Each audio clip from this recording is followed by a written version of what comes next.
Nació en 1917 en Francia. Su carrera cinematográfica empezó en el este africano en las antiguas colonias francesas, donde trabajaba como ingeniero civil durante la Segunda Guerra Mundial.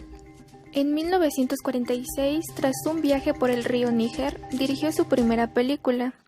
Después, con la ayuda de su amigo Damour, filma La Casa del Hipopótamo. Sus contribuciones principales son las más de 70 películas etnográficas realizadas en África. Es considerado el padre del cine verité, que se caracteriza inicialmente por el deseo de capturar directamente la realidad y representarla con la verdad, y para cuestionar la relación de la realidad con el cine. Rouge viajaba siempre con la cámara en la mano y un equipo mínimo de rodaje, y tenía por principios inamovibles ser siempre el operador de sus películas, el take one o toma única por plano y rodar siguiendo el orden de la historia. Con este uso por parte de Rouge y su método de cámara en mano, hay que considerar la importancia de la evolución de los recursos tecnológicos de la época. El uso de la cámara portátil o de mano permitió una grabación más íntima. Las primeras cámaras de mano fueron puestas al uso comercial por parte de la empresa alemana Arriflex, que fueron mejoradas para la fotografía aérea durante la Segunda Guerra Mundial. El uso accesible de este equipo permitiría un acercamiento diferente en el registro y filmación, y con esto lo que también se conocería como el cine directo. Otra parte fundamental en esta nueva forma de registro es el sonido. Antes de la mitad de los años 50, el registro de este para el cine tenía que ser necesariamente grabado antes o después en un estudio, para que después fueran sincronizados en edición. Estos recursos tecnológicos de cámara y grabadora fueron usados por Jean Rouge en 1960 en su producción llamada Crónica de un verano, un film con uso de grabación de cine directo y con el estilo del cinema verité.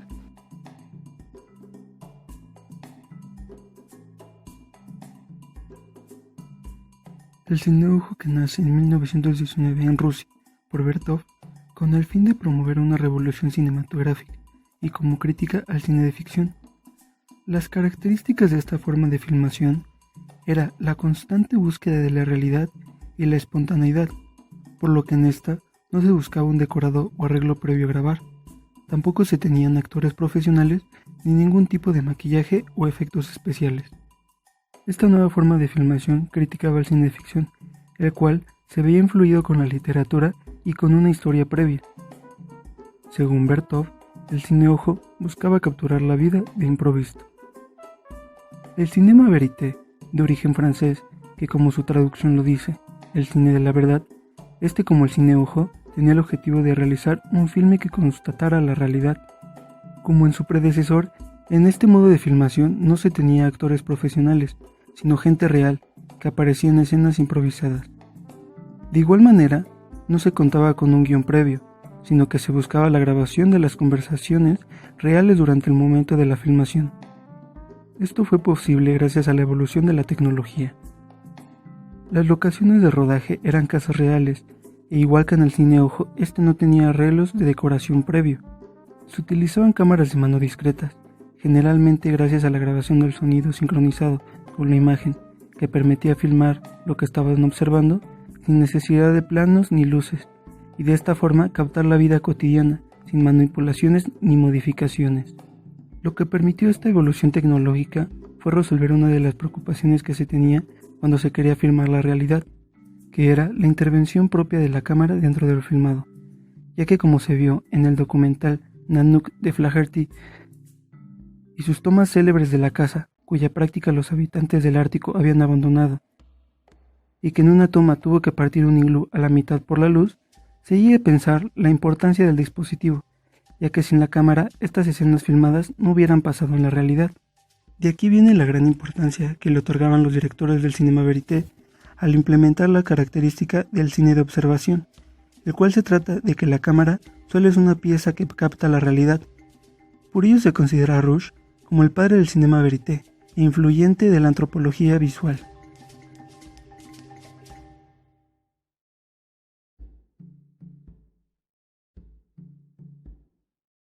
el movimiento neorrealista surgió en Italia de posguerra, como un medio de expresión que recuperaba la tradicional forma de cinema verité, utilizado en el cine y con una fuerte influencia del realismo poético francés.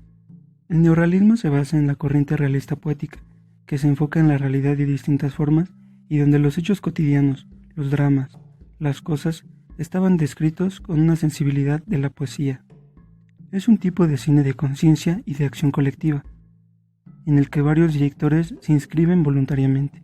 Entre los grandes directores del primer neorrealismo encontramos maestros de Sica, Sabatini, Visconti y Rossellini. Una de las características que comparte el neorrealismo con el cine verité se recurre fundamentalmente a escenarios naturales, calles, casas, espacios públicos, se produce la iluminación al mínimo, se empieza a ver movimientos de cámara en mano, se recurre a actores no profesionales, no hay una elaboración de características de los personajes, no hay un diseño de producción, eso le proporciona verismo al documental, de acercamiento a la realidad, a la vez que más flexibilidad en la puesta en escena. Entre las influencias de Jean Rouch, ningún movimiento artístico, cultural o político ha nacido por generación espontánea.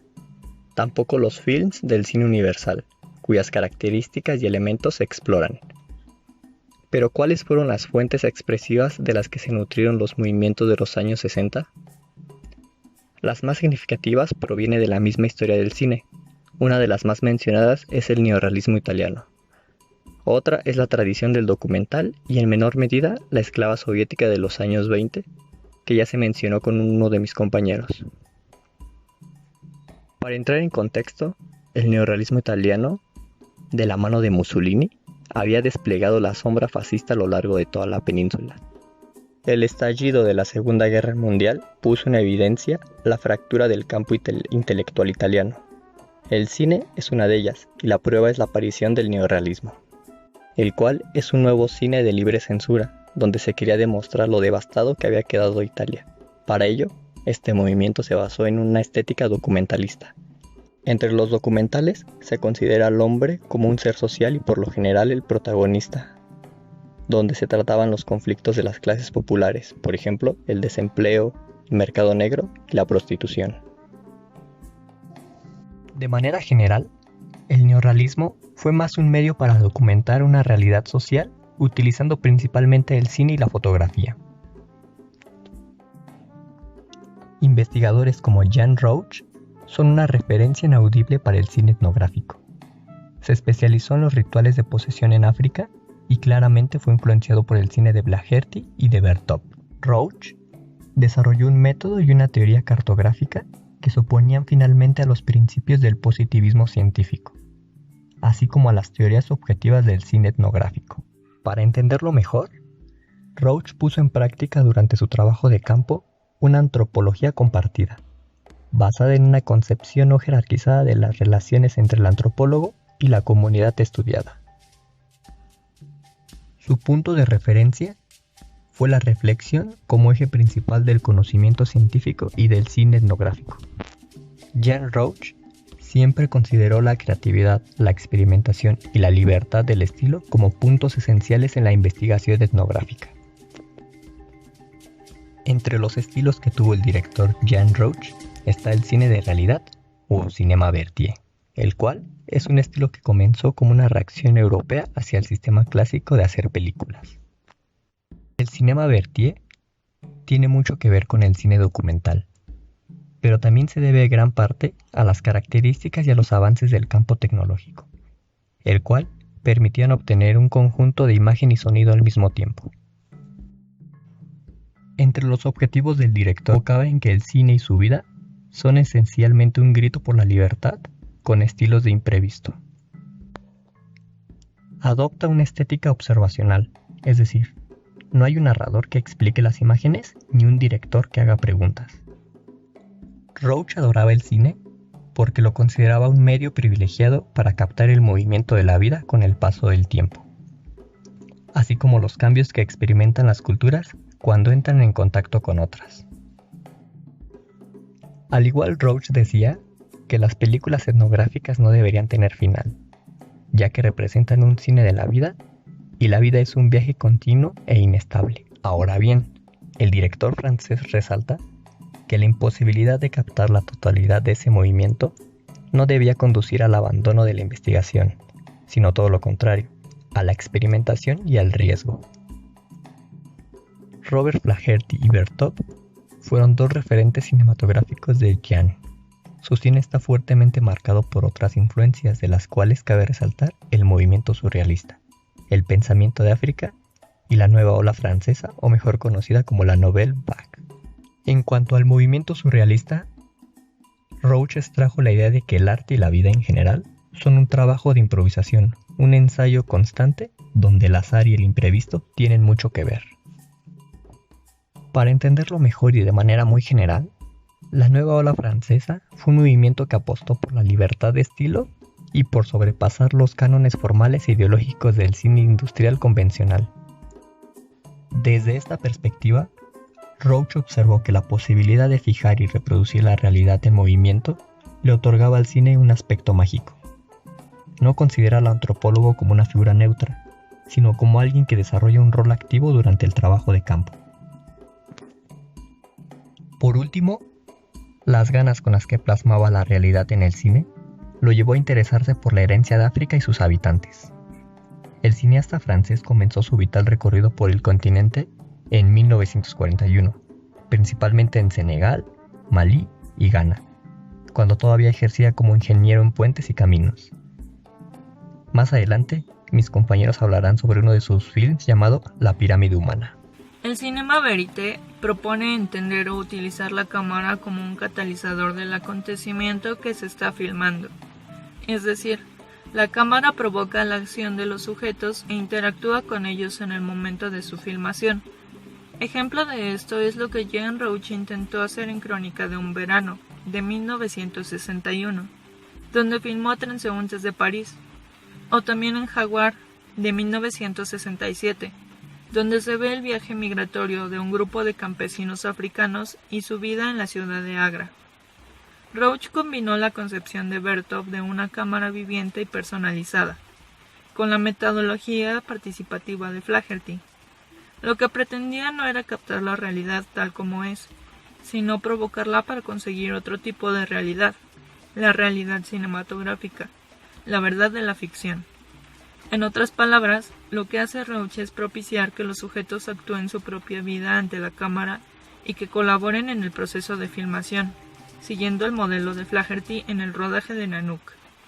Volviendo a Crónica de un verano, y como ya se dijo anteriormente, de lo que se trata es de provocar un acontecimiento y provocar una respuesta para que ésta sea la que se desarrolle de manera espontánea, y así filmarlo.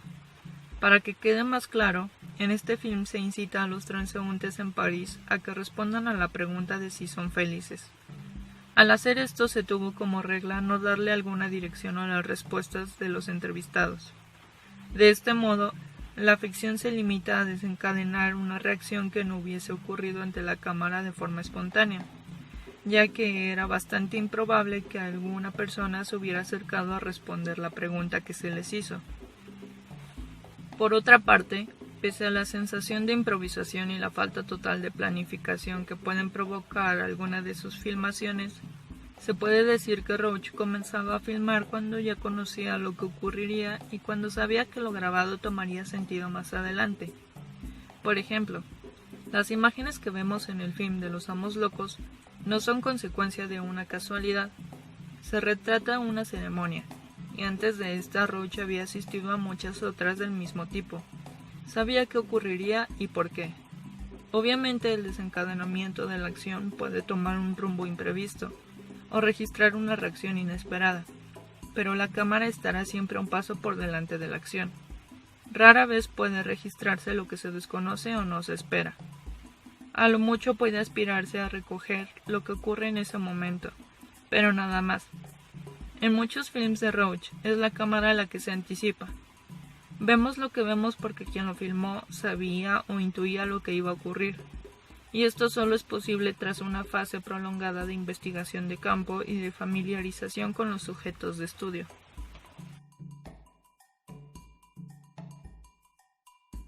Jean Roach utilizaba abiertamente el término cinéma verité, cuyo concepto refiere a un movimiento cinematográfico surgido en Francia en 1960, y cuya característica era filmar las acciones, los diálogos y el movimiento de las personas de manera natural. Jean Roach aporta una visión profunda y original sobre el cine en general y sobre lo antropológico dentro del cine documental. Al respecto, afirmaba que para él no existía ninguna frontera entre el cine documental y el cine de ficción. Esta concepción se vería reflejada, evidentemente, en su trabajo cinematográfico. Jean Roach confiaba en la improvisación como catalizador de la acción. La cámara no es un instrumento para reflejar la realidad, sino que es un creador de situaciones verosímiles. De modo que Jean Roach desencadena una serie de reacciones que de otra forma no hubiesen ocurrido ante la cámara. Por lo tanto, es difícil establecer una clasificación precisa entre documental y ficción documental en sus películas. Roach pensaba que el modo más directo de llegar a la sinceridad era a través de las acciones de sus personajes. De manera que ellos mostraban sus propias acciones, sueños, fantasías. Por lo tanto, podríamos pensar que Jean Roach no ignoraba la crítica que a menudo se hace al cine etnográfico. Una voz presuntamente autorizada es la encargada de retratar una cultura que no es la suya. Es decir, que el cine documental o etnográfico puede verse más como una intromisión en una cultura que como un retrato fiel de esta. En este sentido, Jean Roach otorga absoluta importancia a sus personajes. Les da libertad para dirigir la acción del film y no al revés. De manera que se preocupa por darles una voz propia. En la pirámide humana, Jean Roach reconoce la realidad no como una transcripción literal de la realidad ni como una fabulación descarnada de esta, sino como la distorsión calculada de una cosmovisión para facilitar su aprehensión. Entonces, su aportación al cine documental y etnográfico consiste en incorporar los significados nativos y las perspectivas encontradas. El cinema verité de Jean Roach es un cine etnográfico de las narrativas culturales y el testimonio de un encuentro con estas. Este encuentro es el del autor y está explicado desde la subjetividad del mismo. En la pirámide humana, Jean Roach utiliza a un grupo de jóvenes en Costa de Marfil como actores para enseñarnos las implicaciones que tiene el racismo en las personas. Desde el inicio Roach nos advierte que todo dentro de la película es un experimento en el que buscará crear realidad a partir de la ficción.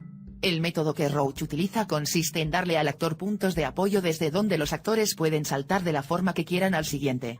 Es, como ya se dijo, un catalizador de la acción. Cada actor es libre de llevar a su personaje por el camino que más le guste dentro de los puntos que van a ser marcados por el personaje de Nadine, la nueva estudiante del liceo. La proposición de Roach es la siguiente: colocar a un grupo de estudiantes europeo frente a otro grupo africano de estudiantes de bachillerato francés en una école de Abidjan, en Costa de Marfil, aclarar que es una ficción, que algunos de ellos deberán ejercer los roles de intolerantes y tolerantes, racistas e integradores, y todo aquello que surja de una situación no tanto extraordinaria o poco frecuente como sí altamente desestabilizadora, y a través de este contacto, de intentar establecerlo o no, explorar sus límites, propiciar un encuentro, elaborar un film. Y el film va, en un principio los grupos discuten, por separado, acerca de la conveniencia o no de insertar a ese otro familiar y cercano pero a la vez casi desconocido, en una suerte de comunidad ampliada, cuáles son las maneras, qué se debe dejar de lado, qué se debe priorizar. Algunos están de acuerdo, otros no. En el aula se mezclan los grupos, se discute, se reúnen. Los europeos van a una fiesta y los africanos a una que remeda la discoteca de Petit a Petit. Hay enfrentamientos, celos, histeria. Y entonces, pausadamente, sin discursos estridentes ni planos ampulosos ni vistas institucionales y parentales, el film se convierte en un aprendizaje intercultural en un espacio público que no elude instancias sexuales, ni políticas, ni confesionales, instauradas en barcos anclados, paseos venecianos en canoas, caminatas nocturnas, sueños adolescentes, ensueños de vida. Y llega un momento en que vemos a todos esos jóvenes mirando este film, mirándose, divirtiéndose con él, y Roach allí, junto a ellos, y su voz en off anunciando que no importa el director, no importa si esto es una ficción, si esto es un documental, si hay actores o no actores, no importa la construcción, importa lo que se construye. Para que las actuaciones, que son por definición falsas, se conviertan en verdaderas es necesario un profundo conocimiento del hombre que Roach por supuesto posee. De esta manera la película se transformará de una de racismo en una de amor gracias a las instrucciones que Roach le da a sus personajes y a sus correctas suposiciones de lo que pasará si ellos actúan de una forma o de otra.